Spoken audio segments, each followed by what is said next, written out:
안녕하세요, 여러분. 오늘 드디어 8주차 수업을 가지고 이제 마지막 종강을 합니다. 제가 몸이 좀 안 좋아가지고 올해 화요일 날 업로드가 돼야 되는데, 그쵸? 그래서 못 되고 지금 오늘 여러분을 촬영하게 되었습니다. 제가 좀 몸이 좀 항상 부실합니다.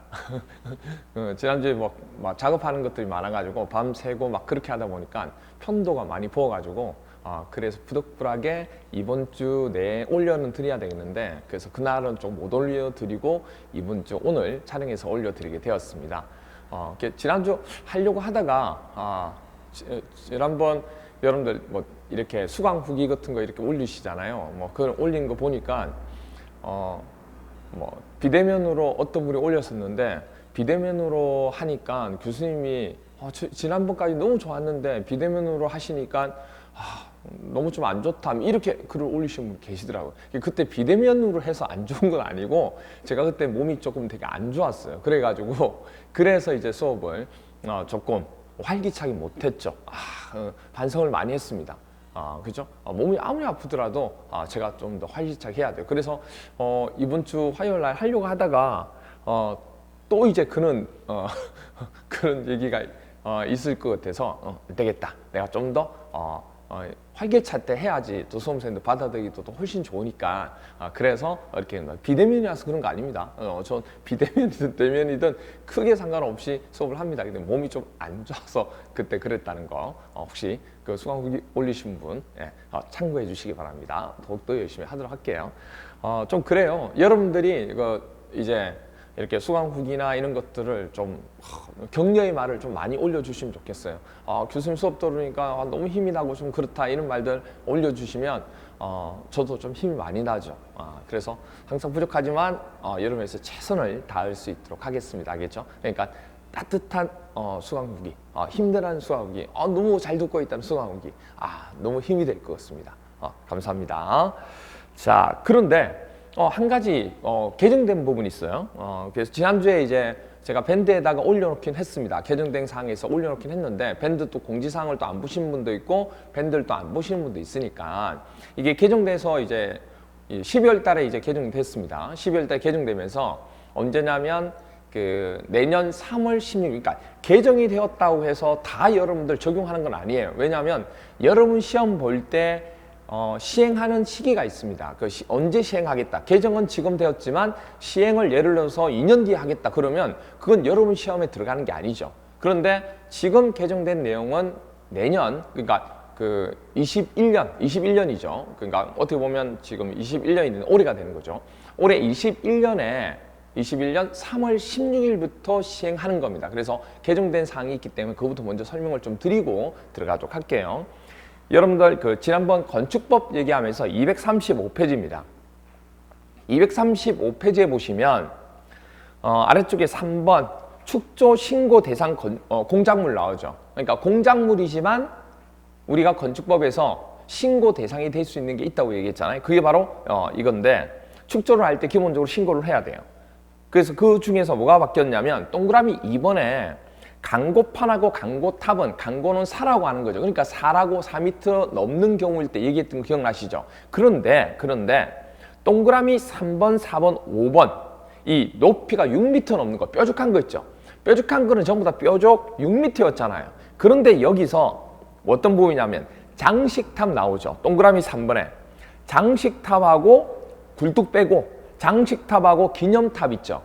이 부분은 4m만 넘어도 위험하지 않느냐로 본 거예요. 그래서 이 장식탑하고 기념탑이 어디로 가냐면 4m 넘는, 즉 강고탑으로 올라갑니다.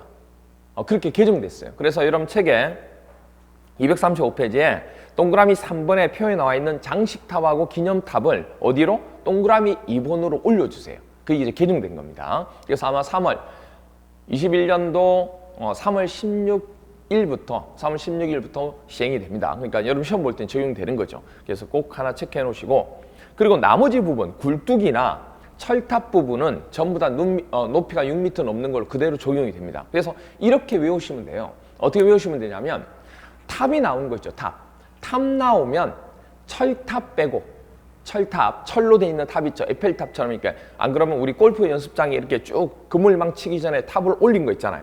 그렇게 돼 있는 경우는 전부 다 뭐죠? 전부 다 철로 만든 탑은 전부 다 뭐가 된다? 6m 넘는. 그리고 굴뚝도 6m 넘는 이렇게 됩니다. 그런데 그 외에 탑 있죠. 뭐 장식탑, 광고탑, 그 다음에 기념탑, 상징적인 것들. 이런 탑들은 무조건 전부 다 뭐죠? 4m 넘는 걸로 보시면 돼요. 아, 그러면 이렇게 하면 되겠네요. 철탑 빼고 굴뚝 빼고 그렇죠? 뾰족한 거는 당연히 6m가 되고 나머지 탑 나오면 무조건 뭐로 간다? 그렇죠. 4m 넘는. 근데 그 4m 넘는 에서 하나 더 추가된 게 뭐냐면 이게 추가돼 있어요. 첨탑. 철탑 아니에요. 첨탑. 철탑은 에펠탑처럼 밑에서부터 위에까지 철로 쫙 돼 있는 걸 얘기하는 거고, 첨탑은 뭐냐면 성당이나 교회 가보시면 위에 뾰족하게 십자가 모양이 이렇게 돼 있고 이렇게 탑처럼 조금 올린 거 있죠. 옥탑처럼 이렇게 올린 거. 그런 부분을 우리가 종 이렇게 돼 있는 탑 있잖아요. 그 위에 이렇게. 그 부분을 첨탑이라고 얘기합니다. 위에 꼭대기 부분에 올린 부분. 그렇죠? 이 첨이 그거잖아요. 꼭대기에 올린 부분. 그러니까 밑에는 탑이 아니에요. 위에만 이렇게 뭐죠? 꼭대기처럼 올린 부분. 그게 4m를 넘는 경우일 때는 뭐로 본다? 그렇죠. 우리가 신고해야 한다. 그 얘기입니다. 그래서 이 내용이 하나가 4m에 추가가 됩니다. 아시겠죠? 그것도 하나 기억해 주시기 바랍니다. 그게 이제 개정된 거. 그 개정된 내용 가지고 오늘 문제도 적용이 되게 됩니다. 아시겠죠? 자, 그렇게 보시면 되죠. 그리고 이제 우리가 내용에 들어가도록 할게요. 자, 보시면 2021년 우리 뼈대 이론 8주차 수업 부분 들어가도록 하겠습니다. 그럼 먼저 8주차 수업 들어가기 전에 먼저 뭐죠? 그렇죠. 7주차에 했던 내용 복습하고 들어갈게요. 복습하고 순서가 좀 바뀌었죠. 복습을 하고 뭐로 한다? 그렇죠. 복습하고 난 뒤에 문제를 한번 풀어보도록 할게요. 자, 뭘 얘기했냐면 우리 건축의 행위 기억나시죠? 건축의 행위는 총 몇 가지? 5가지. 신축, 증축, 그리고 개축, 재축, 이전. 대수선이다, 아니다? 아니다. 그렇죠? 그럼 여기다가 아무것도 없는 나대지에 건물을 하나 지었습니다. 뭐죠? 신축이죠, 신축. 그런데 여기에 여러분들 부속 건물이 있어요? 부속 건물이 있어요. 부속 건물, 주건물이 아니죠. 담장이나 대문이 있다고요. 이건 주건물이 아니에요. 그럼 거기다가 뭘 지으면, 주건물을 지으면 이거는 증축이 아니에요. 면적이 늘어나는 걸로 보고 증축이라 하면 안 되죠. 그럼 뭐가 되죠? 그럼요. 신축이 되는 겁니다. 그리고 또 하나. 자, 주 건물이 있습니다. 기존에 주 건물이 지어진 게 있어요. 그럼 여기에 위로 층수를 올렸어요. 늘어났죠? 그럼 뭐죠? 증축. 그죠? 그럼 옆으로 늘어났습니다. 면적이 늘어난 거예요. 건축 면적이 늘어난 거죠. 그러면 이것도 뭐죠? 그럼요. 우리가 증축이라 그럽니다. 그렇죠? 우리가 그 각 층의 바닥 면적, 연면적 부분, 합친 연면적이 늘어나도 뭐죠? 증축이죠. 늘어난 건 전부 다 뭐죠? 증축. 그 다음에 여기에요. 자, 보세요. 기존에 건물이 있습니다. 기존 건물이 있어요. 같은 대지에 기존 건물이 있는데 옆에다가 건물에 새로운 건물을 하나 지었네요. 그럼 이 건물 신축인가요? 아니라고 그랬잖아요. 같은 대지에서 봤을 때는 면적이 늘어난 거예요. 아니, 붙어서 늘어난 것만 해당되는가? 아니에요. 언제? 우리가 그 공부하면서 붙어서 늘어난 거 그런 말이 없잖아요. 떨어져서 늘어나더라도 붙어서 늘어나든 떨어져서 늘어나든 늘어나면 뭐죠? 증축. 아시겠죠? 그렇게 됩니다. 그 다음 자, 건물이 1층, 2층, 3층 건물이 있습니다. 이 건물이 너무 오래된 거예요. 그래서 이걸 뭐 하겠다? 그렇죠. 개축하겠다. 오래된 건물을 새롭게 짓게 되는 거, 허물고 종전의 규모 똑같이 허물면 짓게 되면 이걸 개축이라고 한다고 그랬죠. 그래서 이거를 우리가 하게 되는데 이게 이제 오래돼서 어떻게 하냐면 일부만 해체하고 짓는 경우가 있어요. 돈이 많이 없어가 일부만 해체할 수 있잖아요. 그래서 2개 층을 없애고 한 층, 기존에 있는 한 층은 있고 그 위에다가 한 층만 더 지었네요. 새롭게. 그러면 이건 뭐죠? 당연히 종전 규모 이하가 되니까 당연히 개축이죠. 그런데 한 층 더 지어서 3층까지 지었어요. 그래도 종전 규모 이하가 되니까 개축이라고. 자, 그런데 여기서 이제 돈이 조금 많아가지고 내가 한 층을 더 지었어요. 야, 그래도 개축인가? 아니라고 그랬잖아요. 그렇게 지어지면 원래 기존에 있는 건물에서 늘어난 거죠. 1층이 있었잖아요. 있는 상태에서 늘어났으니까 뭐다? 증축. 자, 그런데 우리가 전부가 뭐죠? 오래돼가지고 다시 허물고 지었습니다. 전부를 해체한 거예요. 전부를 해체하고 한 층만 지었어요. 종전규모 이하니까 당연히 개축이죠. 2개 층을 지었습니다. 당연히 개축이죠. 3개 층을 지었습니다. 당연히 뭐죠? 종전규모 이하니까 개축입니다. 그런데 한 층을 더 지었네요. 증축하면 된다 안 된다? 안 된다. 왜요? 1층도 없이 전체 건물을 다 허물었잖아요. 다 해체했잖아요. 그럼 없는 데서 4개 층이 왔다는 것은 한 층이 더 늘어났기 때문에 증축이라 하지 않고 새로운 건물로 보는 겁니다. 기존 건물보다 넘었었으니까. 그래서 이건 신축이 된다는 거. 되죠?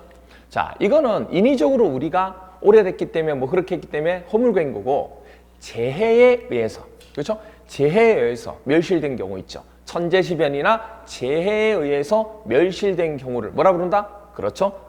그렇게 되어서 멸실되어서 종전의 규모 이하로 짓게 된 것을 재축이라고 얘기합니다. 재해할 때 재자 기억나시죠? 그러면 그렇게 기억하시면 된다 그랬잖아요. 그러면 여기서 여러분들이 기억하셔야 될 게 일부가 멸실되는 경우가 있잖아요. 그럼 예를 들어서 2개 층이 멸실된 거예요. 그러면 1층 그대로 있는 상태에서 한 층이 늘어났습니다. 그럼 이건 늘어난 게 아니죠. 기존의 범위 내에서 지어졌기 때문에 뭐라 부른다? 그렇죠. 재축이라고 얘기하면 되죠. 근데 한 개 층을 더 지어도 그 종전 규모 이하가 되니까 재축이 되는 겁니다. 멸실되었으니까. 근데 한 개 층을 더 지었어요. 그럼 뭘까요? 그렇죠. 이제 뭐 퍼펙트 하시네요. 바로 증축이 됩니다. 그리고 또 하나, 그러면 전부가 멸실될 수 있잖아요. 재해에 의해서. 그러면 한 개 층을 지어도 재축, 2개 층을 지어도 재축, 3개 층을 지어도 이젠 재축. 그런데 한 개 층을 더 지어서 뭐 하면? 그렇죠. 총 4층 건물을 지으면 허물어졌고 전부가 다 멸실된 거니까 새로운 건물이 왔다고 봐야 돼요. 왜? 종전 규모를 넘어섰으니까. 그럼 뭐가 되는 거예요? 그럼요, 신축이 되는 겁니다. 이게 우리가 개축과 재축을 비교하시라는 내용 중에 하나였죠. 그 다음 이제 이겁니다. 자, A라는 대지에서 같은 대지에서 어떻게 하죠? 이거를 같은 대지에서 옮깁니다. 뭐를 해체하지 않고, 주요 구조물을 해체하지 않고. 거리는 뭐 정해져 있나요? 아니요. 거리 제한 없습니다. 같은 대지에서. 이걸 뭐라고 한다? 이전이라 그럽니다. 자, 그런데 여러분들 A라는 대지에서요, 주요 구조물을 해체하지 않고 그대로 뭐죠? 들어가지고 어디로? B 대지로 옮겼습니다. 그럼 이것도 이전인가요? 아니죠. 뭐가 돼요? B라는 대지가 다르기 때문에 이거는 신축으로 봐야 됩니다. B 대지 입장에서는 뭐죠? 새로운 게 들어왔잖아요. 그러니까 신축이 됩니다. 이런 식으로 우리가 하는 행위를 우리가 건축이라고 얘기한다는 거. 전체를 통틀어서 아시겠죠? 그래서 같은 대지에서 주요 구조물을 해체하지 않고 옮기는 걸 이전이라고 그럽니다. 그것만 안에 까시면 되죠. 그 다음 이제 봤던 게 건축법, 건축 허가를 받는 체계도라 보시면 되는데, 자, 여기서 오늘 우리가 주택법을 할 거잖아요. 그 주택법을 할 때 비교 대상을 조금 봐주셔야 됩니다. 뭐냐면 건축법을 하게 될 때 그 건물을 짓고자 하는 주체가 누구죠? 그렇죠. 건축주입니다. 근데 주택법에서는 뭐라 그러는지 아세요? 주택은 대규모 건물을 짓는 거기 때문에 저 공동주택 부분을 따진다 그러면 우리가 30세대 이상 되는 건물을 가지고 짓게 될 때 그때 우리는 뭐라 불러요? 그렇죠. 공동주택 부분에 때는 건축법이 아닌 주택법을 적용합니다. 그래서 그게 하나의 사업이라고 본 거예요. 그래서 건축주라고 하지 않고 그 사업을 하는 주체다. 그래서 사업주체라고 얘기합니다.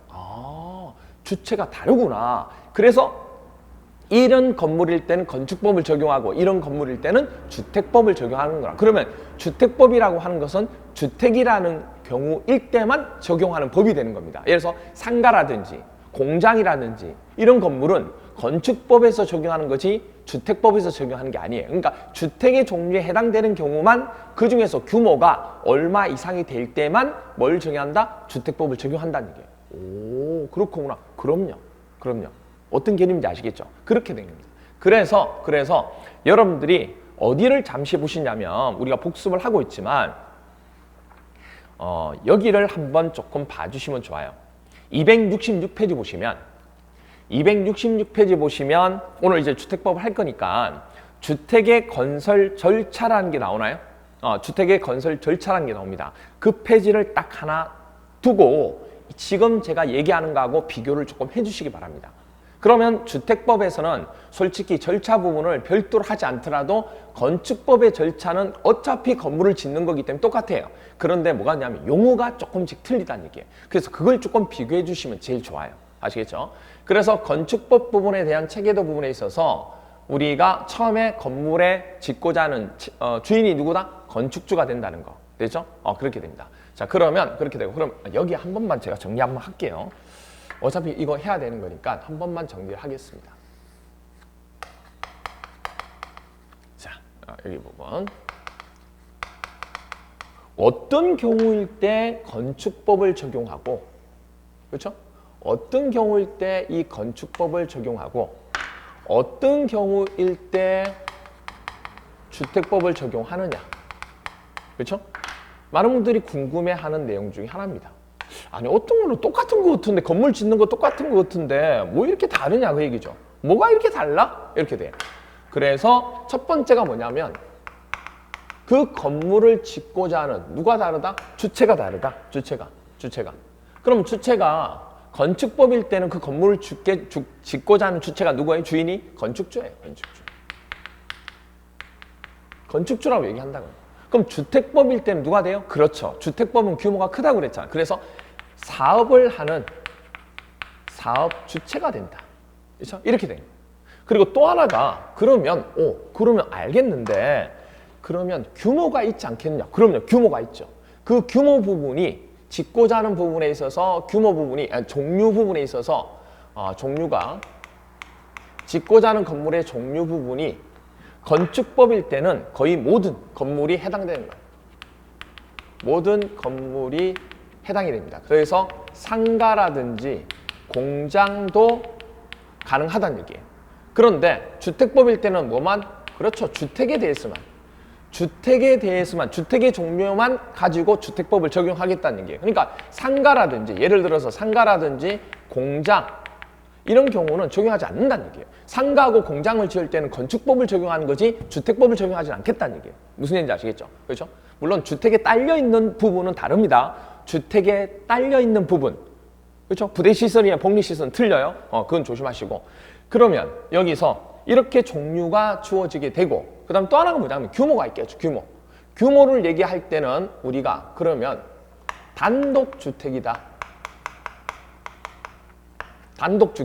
아니면 공동주택이다, 이 경우일 때 규모가 다르다고요. 그렇죠? 이게 이제 중요한 것 중에 하나가 되는데 바로 뭐냐면 단독주택을 얘기할 때 단독주택의 가구 수를 표시할 때는 호로 얘기합니다. 몇 호. 가구 수를 얘기할 때 몇 호.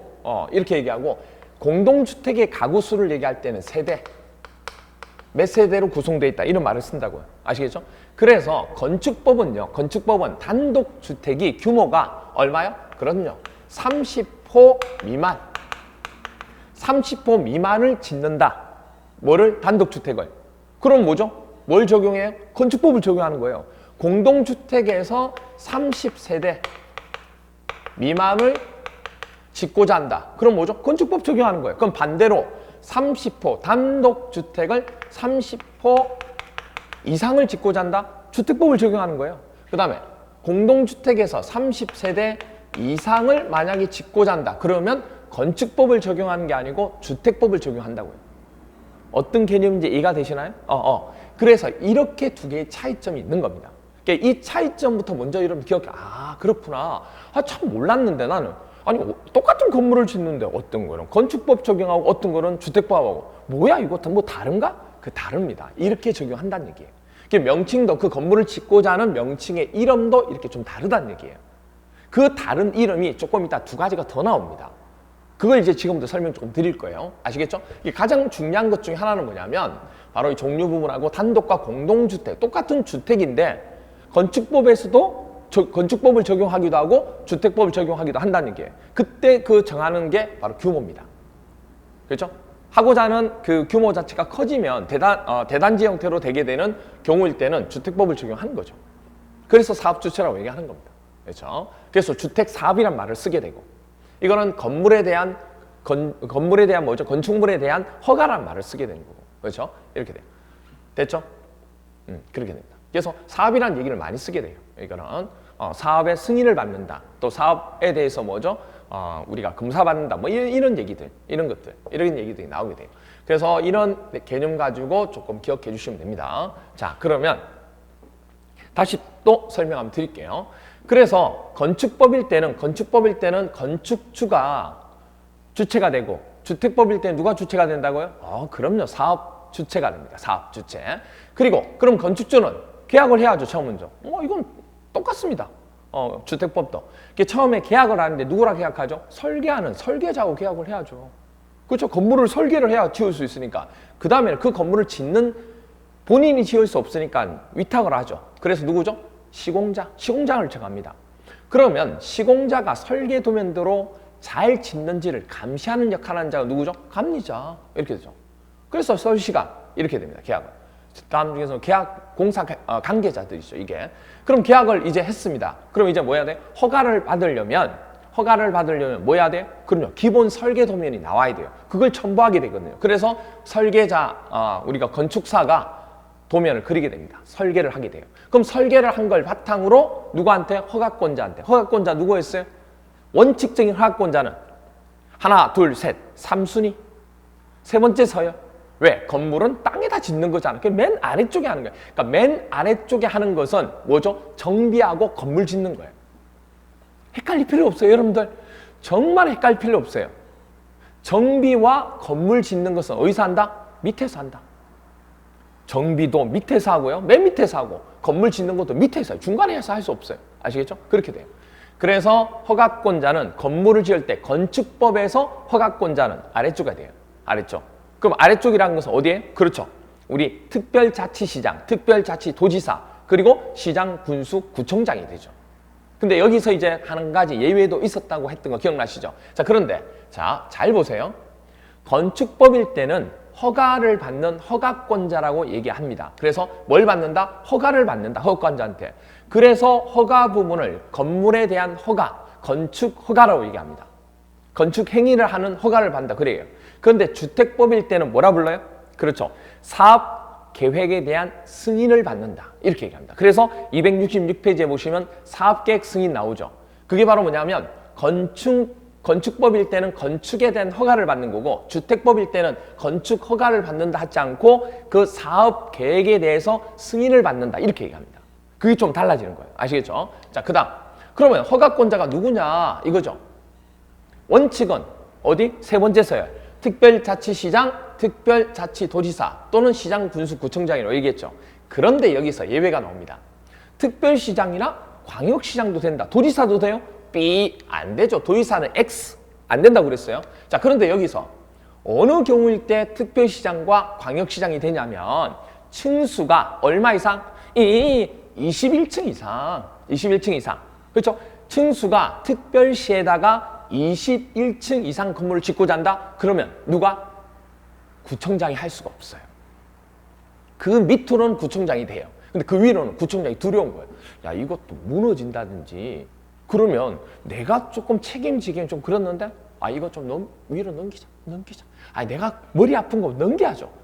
위로 토스 이렇게 된 거예요. 그때는 특별시장이 건물에 허가를 주게끔 돼 있습니다. 건축에 대해서. 그렇죠? 그리고 또 하나가 뭐냐면 광역시에다가 만약에 뭘 한다? 그럼요. 21층 이상 되는 건물을 짓고자 한다. 그러면 그 21층보다 작으면 누가? 광역시 밑에 있는 누구? 군수나 구청장이 된다고 얘기했잖아요.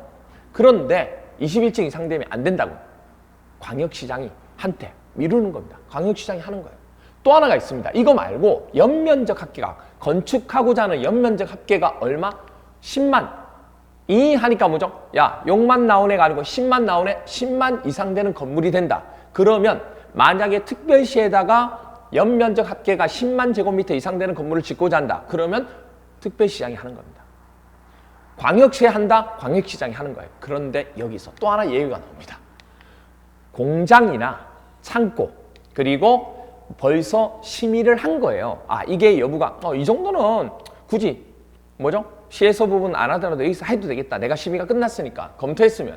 그래서 공창 심의는 제외. 즉 공장이나 창고를 짓는다든지 아니면 지방건축위원회 심의를 거친 건축물은 특별시장이나 광역시장을 우리가 허가를 받지 않아도 돼요. 아시겠죠? 이 규모가 되더라도. 됐죠? 그 다음에 또 하나가 뭐냐면 도지사는 그럼 뭐 하는 거냐 도대체? 그러면 도 밑에 있는 시나 군에서 이런 건물, 21층 이상 이런 건물 지을 때도 그러면 도지사한테 허가 안 받고 시장 군수가 직접 하는 거예요? 예, 직접 합니다. 그럼 도지사는 뭐예요? 도지사는 허가는 하지 않지만 이거 보니까 괜찮아, 좋게, 좋았어, 너희들 해도 되겠어 하고 승인해 줍니다. 왜냐하면 불안할 수 있으니까 시나 뭐죠? 군 부분, 시장이나 군수 부분이 그렇죠? 그래서 이제 그렇게 하는 겁니다. 자, 그래서 우리 이건 보는 거예요. 도지사의 사전 승인 대상은 층수가 21층 이상 똑같죠. 그리고 연면적하게 10만 제곱미터 이상 되는 건물은 시장 군수가 허가를 하고자 할 때 도지사의 사전 승인을 받으면 돼요. 또 하나가 사전 승인 받는 게 있었죠. 이거는 뭐 예외. 공창 시민은 제외된다. 이거일 때는 도지사 사전 승인 없어도 된다고 그랬어요. 그다음 또 하나가 있었죠. 뭐였죠? 그렇죠. 자수합니다. 몇 번 누르고요? 1003번 누르고 자수합니다. 누가요? 수기가. 됐죠? 누가요? 자수한다고요? 몇 번 누르고? 1003번 누르고. 누가요? 수기가. 즉 무슨 얘기냐면 자연환경구역이라든지 수질보호구역으로 도지사가 지정한 구역이 있다는 얘기예요. 이런 곳에 연면적 합계가 1000제곱미터 이상의 건물을 짓는다든지 아니면 3층 이상의 건물을 짓고자 한다는 얘기예요. 어떤 용도로? 숙박이나 위락시설을 짓고자 하는 겁니다. 그러면 이거는 절대 뭐 하면 안 돼요? 시장 군수가 바로 허가를 내주면 안 됩니다. 도지사의 사전 승인을 받아야 돼요. 아시죠? 그리고 또 하나 있죠.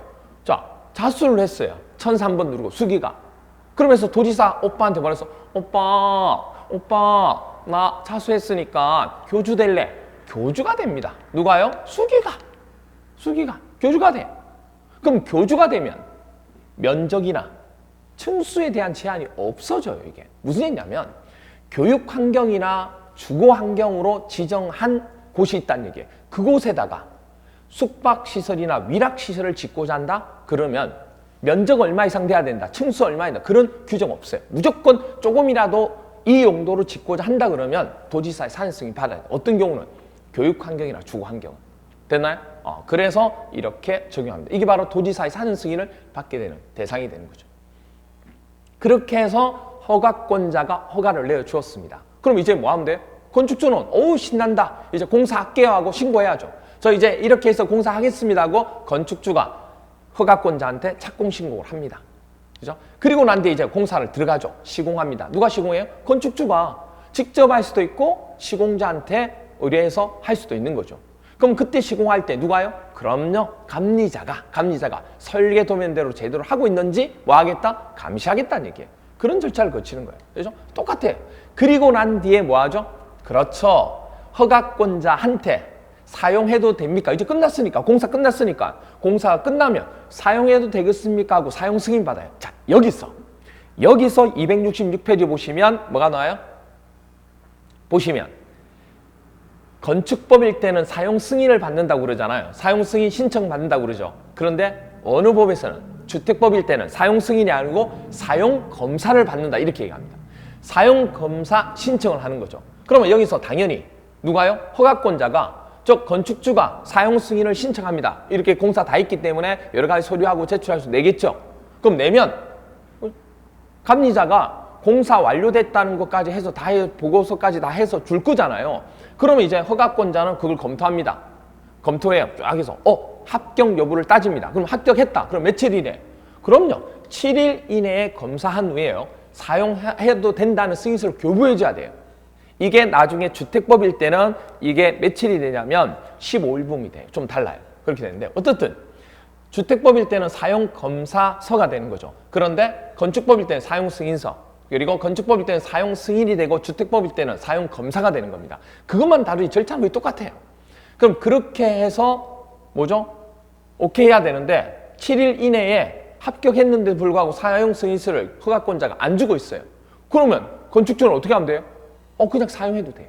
그럴 때는. 그렇죠? 그렇게 하고 우리가 유지관리 이렇게 들어가는 거예요. 이게 우리가 건축법에서 배웠던 내용이 되고 주택법일 때는 하나의 절차가 이렇게 된다. 똑같이. 아시겠죠? 세부적으로 우리가 뭐 사용 승인 부분에 대해서 지금 하고 있는 사업 계획에 대한 승인, 그리고 사용 검사에 대한 부분에 대해서 책임자 이런 부분들은 나중에 이제 더 주택법 가서 할 테니까 그건 고민하지 마시고. 아시겠죠? 그럼 이렇게 하는 거고 소유자 관리자가 되고. 그런데 이런 경우 있잖아요. 규모가 건축법을 적용하는 것 중에서 규모가 어느 정도 되면 허가를 받지만 규모가 그렇게 크지 않는 건물은 굳이 허가까지 받을 필요가 없어요. 그럼 어떻게 해요? 신고만 해도 돼요. 누구한테? 허가권자한테.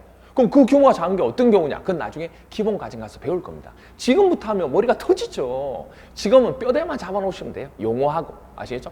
그렇게 해서 서류만 제출하면 된다는 거. 굳이 허가권자한테 허가를 받을 필요가 없어요. 신고만 하면 돼요. 나머지 절차는 똑같습니다. 그런데 공용 건축물 있죠. 공용 건축물을 짓고자 하는 경우가 있습니다. 그럼 공용 건물은 행정청에 해당되는 거기 때문에 허가를 받아야 돼요? 아니에요. 뭐만 하면 돼요? 협의만 하면 돼요. 그냥 협의해서 바로 시공하고 난 뒤에 사용 승인도 받지도 않아요. 뭐 하면 돼요? 사용 승인 없이 그냥 우리 다 지었습니다 통보하고 유지관리 들어가면 돼요. 되죠? 이런 식으로 이루어진다는 거예요. 이게 바로 건축법의 체계도고 그리고 주택법에 대한 체계도 거의 같다는 거. 아시겠죠? 요거만 좀 틀리다는 거. 그럼 주택법일 때 다시 한번 확인할게요. 저기 맨 앞에 건물의 주체가 누가 되는 거예요? 사업주체가 됩니다. 주택법일 때는. 그리고 허가, 건축 허가가 아니고 뭐죠? 사업계획 승인을 받는다는 거. 그리고 여기서 사용 승인이 아니고 뭐죠? 사용 검사를 받는다는 거. 아시겠죠? 그게 조금 다르다는 거, 주택법은. 나머지 절차는 똑같습니다. 아시겠죠? 그렇게 봐주시면 되겠습니다. 자, 그러면 두 번째로 우리 7주차에 했던 거 확인학습하고 들어가도록 할게요. 먼저 1번 문제입니다. 상난이도 문제인데요. 건축법령상 용어나 내용에 관한 설명으로 옳은 것은 첫 번째, 지하층 있죠, 지하층. 지하층은 건축물의 바닥이 땅 밑에 있는 거, 즉 지표면 아래에 있는 층입니다. 근데 그 아래에 있는 층이 얼마나 아래에 있느냐? 그죠? 반만 아래에 있을 수도 있고 다 아래에 있을 수도 있죠. 다 아래에 있으면 당연히 지하죠. 근데 반만 정도 돼도 지하냐? 아니면 3분의 1이 되는 게 지하냐? 뭐 애매하잖아요. 그래서 그걸 건축법에서 정해놓은 게 해당 층 높이가, 주어가 해당 층 높이래요. 바닥에서 지표면까지 평균 높이의 2분의 2 이상. 아마 이거 황당하셨을 거예요. 문제 풀면서. 맞지? 2분의 1 평균 높이 맞네. 이렇게 하고 넘어가는데 아니에요. 주어가 해당 층의 높이가 층고가 바닥에서 지표면까지 반이다? 이거 말이 안 되잖아요. 이게. 말이 안 돼요. 생각해보면. 주어가 바뀌었어요. 이 두 개가 바뀌어주셔야 됩니다. 해당 층의 높이하고 바닥에서 지표면까지의 평균 높이 이 두 개가 바뀌어주셔야 돼요. 즉 바닥에서 지표면까지의 평균 높이가 해당 층 높이의 반 이상 묻혀 있으면 땅에 그게 바로 지하층이 되는 겁니다. 아시겠죠? 조심하셔야 돼요. 그래서 이 내용이 되게 많이 헷갈리는 부분 중에 하나이기 때문에 여러분들이 조금 한번 체크하시라고 제가 이렇게 적용했던 것 중에 하나입니다. 됐죠? 그렇게 되고 그 다음에 주요 구조 봅니다. 바지 보내주기. 지 보 내 주기. 그런데 그냥 내가 아니고 비내네요. 비내는 힘에 대해서 견디는 벽이 아니라고 얘기했잖아요. 힘에 대해서 견디지 않는 벽은 뗐다 붙였다 해도 상관이 없어요. 내력벽을 함부로 허물면 안 된다고 그랬죠. 건물이 무너질 수 있기 때문에. 그래서 그건 주요 구조부인데 비내력벽은 주요 구조부가 아니에요. 됐죠? 그래서 동그라미 2번 틀렸고 3번 바닥 면적의 합계가 5,000제곱미터인 용도가 동무돈이면 다중이용 건축물이다. 여러분 다중이용 건축물은 바닥 면적 합계가 5,000제곱미터 이상인 용도를 가지는 것 중에서 문화및 집회시설은 맞아요. 그런데 문화및 집회시설 중에서 동물원과 식물원은 포함되지 않는다고 얘기했잖아요. 조심하셔야 돼요. 이것 때문에 틀린 거예요. 4번 설계도서는 누굴 불러야 돼요? 설계도서를 누구 불러요? 도구시 그래서 설계도서는 건축물의 건축 등에 관한 공사용 구조계산서의 시방서의 시, 그렇죠? 그래서 도구시를 부르면 됩니다. 답은 3번이네요. 4번이네요. 5번 지하 또는 고가. 원래는 지하나 고가 있으면 지표면에 정착된 게 아니잖아요. 그렇죠? 땅이 정착된 게 아니잖아요, 지금. 그렇죠? 그렇잖아요. 대지에 정착된 부분이 아니잖아요, 지금. 그런데도 불구하고 지하나 고가의 공작물에 설치하는 사무소라든지 공연장이라든지 점포나 차고, 창고는 건축물을 볼 수 있다, 없다? 있다. 이거 조심하셔야 하는 거죠. 점차 창공사, 점차 창공사 해야 뭐가 된다? 건축물로 볼 수 있다. 점차 창공사 해야 건축물로 볼 수 있다. 됐죠? 이렇게 봐주시면 됩니다. 2번 문제 중난이도 문제입니다. 건축법령상 건축물과 분리하여 공작물 중 신고 대상에 해당하는 거. 자, 이거 개정된 거 적용한 문제예요. 아마 개정된 거 잘 몰랐던 분들은 이 문제 풀 수도 뭐야 이렇게 했을 건데 개정된 부분이 적용된 문제입니다. 자, 고기철팔, 고기철팔, 고가 수준은 8m 넘을 때 신고하는 거예요. 넘어야지만 신고 대상인데 넘는 게 아니잖아. 8m는 넘는 게 아니잖아요. 그렇죠? 그러니까 이건 신고 대상이 아니죠. 그 다음에 철골 조립식 주차장, 고기철팔, 그죠? 기계식 주차장하고 철골 조립식 주차장이 외벽이 없는 경우일 때는 이거는 8m 이하일 때죠. 8m 이하로 지을 수밖에 없잖아요. 그럴 경우에는 무조건 신고해야 돼요. 8m 이하. 맞네요? 답은 2번. 오호. 그리고 태양에너지 몇 글자? 5글자. 5m. 기념탑. 자, 탑 나오면 뭐 빼고? 철탑 빼고 전부 다 4m 이상. 4m 넘는. 철탑만 6m 넘는. 그렇죠? 굴뚝하고 철탑만 6m 넘는. 그러면 기념탑 무슨 탑 나오면 4m 넘는 건데 4m라고 했으니까 틀린 거죠. 그 다음에 골프 연습장 등의 우등. 철탑 나왔네요. 철탑은 몇 미터 넘으면? 6m 넘으면 되는 거예요. 근데 6m라고 했기 때문에 넘는 게 아니죠. 그럼 신고 대상 아니죠. 답은 몇 번? 2번이 되는 겁니다. 아시겠죠? 이렇게 보는 거예요. 그 다음에 3번 중난이도 문제입니다. 건축법령상 건축에 관한 설명으로 틀린 것은? 건축에 관한 설명으로 틀린 겁니다. 첫 번째, 부속 건축물만 있는 대지에 주된 건축물을 축조하는 것은 증축이다. 여러분들 부속 건물만 있어요? 주된 건물 없어요. 그럼 거기다가 뭘 지으면? 주된 건물 지으면 당연히 뭐가 돼요? 신축이죠. 증축 아니죠. 답은 1번이 됩니다. 2번, 건축물의 주요 구조부를 해체하지 아니하고 같은 대지에 다른 위치에 옮긴다? 이 점 맞죠. 그 다음, 건축물이 천재지변, 그 밖에 재해, 멸실, 재축이 되겠네요. 그러면 대지에서 종전과 같은 규모의 범위가 돼야 되겠죠. 맞네요. 재축. 그 다음 4번, 기존 건축물이 있는 대지에서 건축물의 높이를 늘린다? 늘리면 뭐죠? 증축이죠. 오케이. 그 다음, 기존 건축물의 일부, 전부가 될 수도 있고 일부가 될 수도 있는데 그 일부 중에서는 내력벽, 기둥, 복, 지붕틀 중에 종류가 3개 이상은 포함되어 있어야 돼요. 개수 3개가 아니고 이 종류 3개 이상은 포함돼야 돼요. 그렇게 이 종류 3개 이상을 뭐죠? 포함해서 뭐 하는 걸, 해체하는 걸 일부라고 얘기하는 거예요. 해체하고 그 대지의 종전과 같은 규모 범위에서 건축물을 다시 축조하는 것을 뭐라고 한다? 개축이라 한다. 맞죠? 맞죠? 맞죠? 네. 그렇죠? 그렇죠? 이렇게 된다. 됐죠? 이것만 조심하시면 됩니다. 다음 몇 번? 1번. 됐죠? 자, 4번 문제 볼게요. 자, 4번 문제 보시면 상난이도 문제입니다. 건축법령상 허가 절차에 관한 설명이다. 다음 보기에서 옳은 내용을 모두 고르는 겁니다. 옳은 내용을 모두 고르는 거예요. 기억, 지붕틀을요 3개 증설합니다. 3개 증설해요.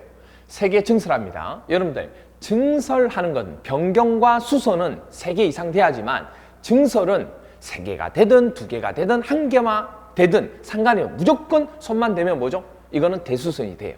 증설은. 그런데 그 3개를 증설해서 이게 조심하실게요. 여기까지만 했다 그러면 대수선 맞아요. 그런데 그렇게 해서 증설은 새롭게 만드는 거예요. 없는 것에다가 새롭게 하는 게 증설이고 느리는 걸 증축이라 그래요.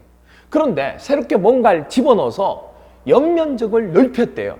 넓혀지면 이건 대수선이 아니고 뭐죠? 증축으로 봐요. 증축으로. 대수선 아니에요. 그리고 건축물의 특별 피난 계단을 뭐 하는 경우, 수선하는 경우 있죠. 그 수선하는 것은 대수선이 맞죠.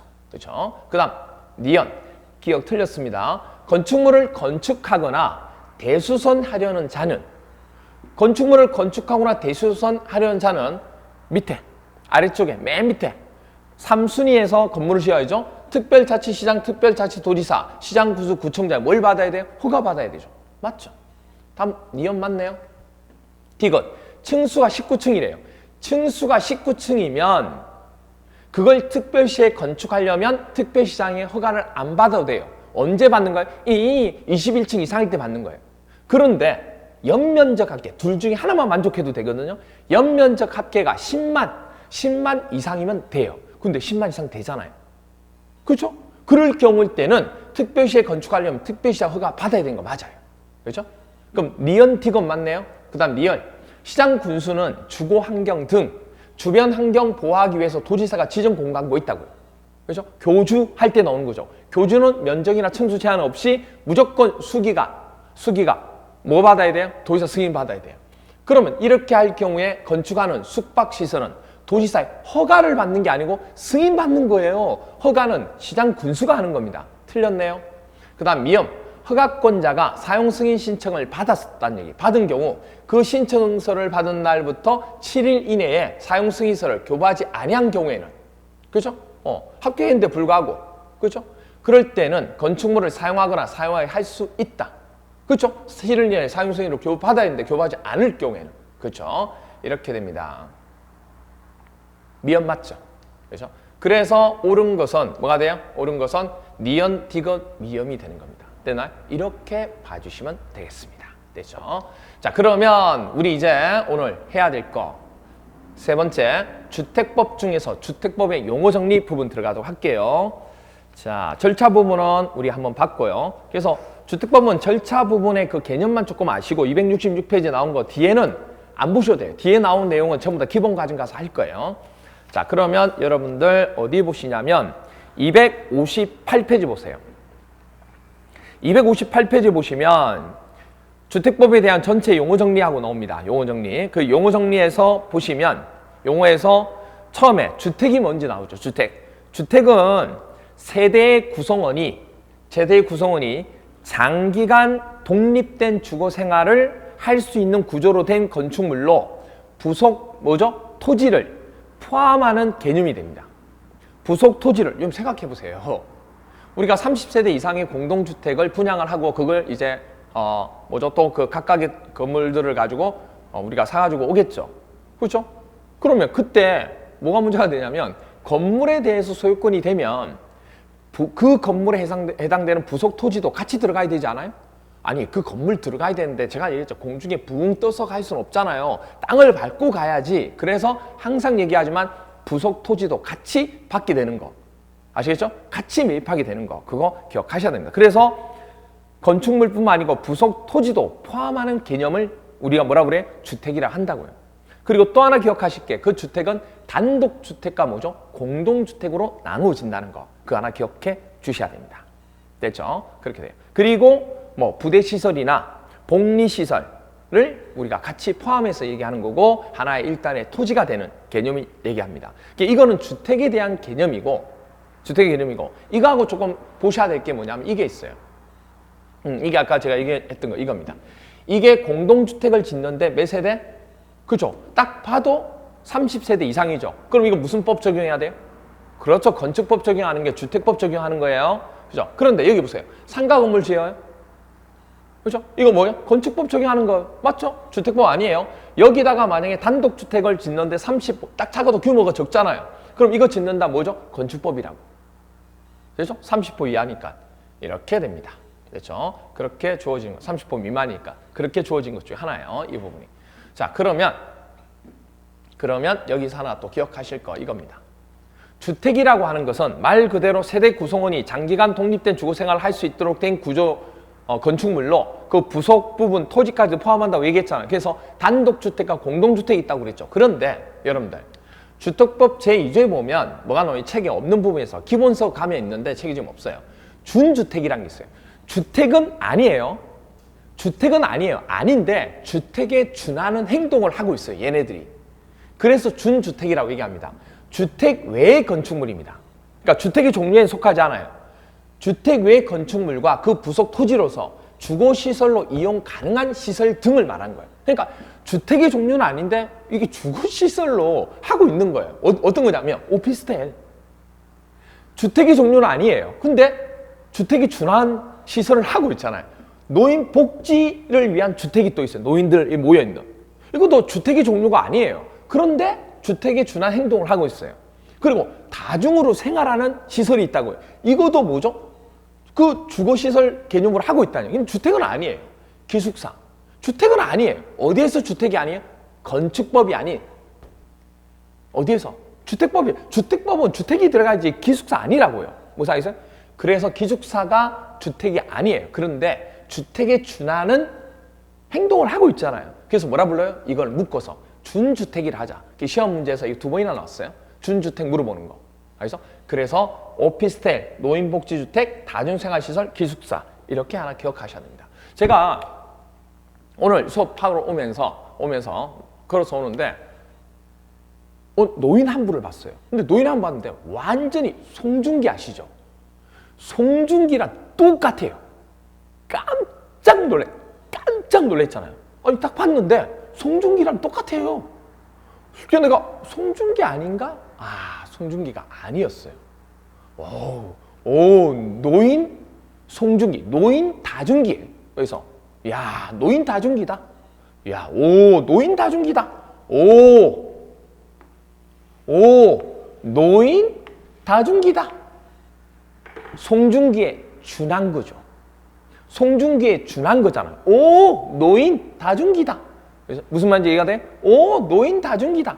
송중기에 준한 거예요. 주택에 준한 겁니다. 이렇게 머릿속에 넣어주시면 됩니다. 이게 잘 안 외워져요. 시험 문제 이렇게 나온 거예요. 21회 때 주택법령상 준주택에 해당하는 것은 뭘까요?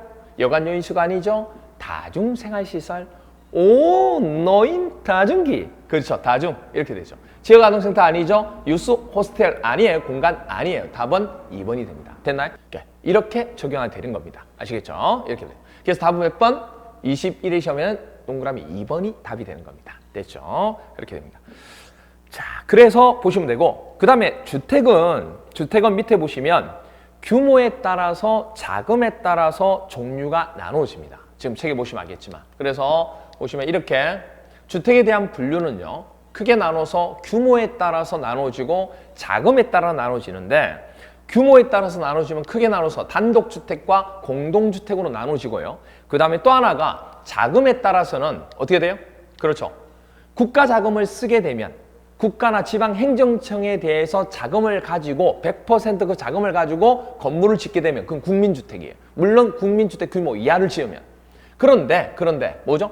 민간업체들이 자기 돈을 가지고 만약에 건물을 지었다. 그러면 민영주택이에요. 어려운 거 아니에요.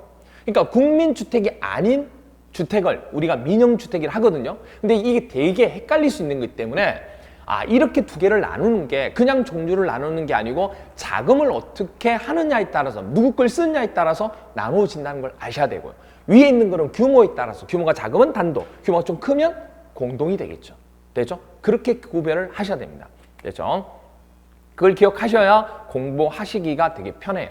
아시겠죠? 그렇게 두 개로 나누어 주시면 된다는 거. 됐죠? 그래서 그렇게 주어지고 그러면 이 내용 부분에 대해서 설명을 조금 드려야 되는데 이 부분은 조금 쉬었다가 이 부분을 자세히 설명을 조금 드리도록 할게요. 좀 쉬었다가 들어가도록 하겠습니다. 아시겠죠? 쉬기 전에 그거 해야죠. 뭐 해야죠? 암기장 우리 해야죠. 암기장 하도록 할게요. 자, 그러면 암기장 부분 들어갈게요. 자, 보시면 1번 주택이란 세대의 구성원이 장기간 독립된 주거생활을 할 수 있는 구조로 된 건축물에 뭐죠? 전부가 해당되기도 하고 일부가 해당되기도 합니다. 아시겠죠? 이렇게 돼요.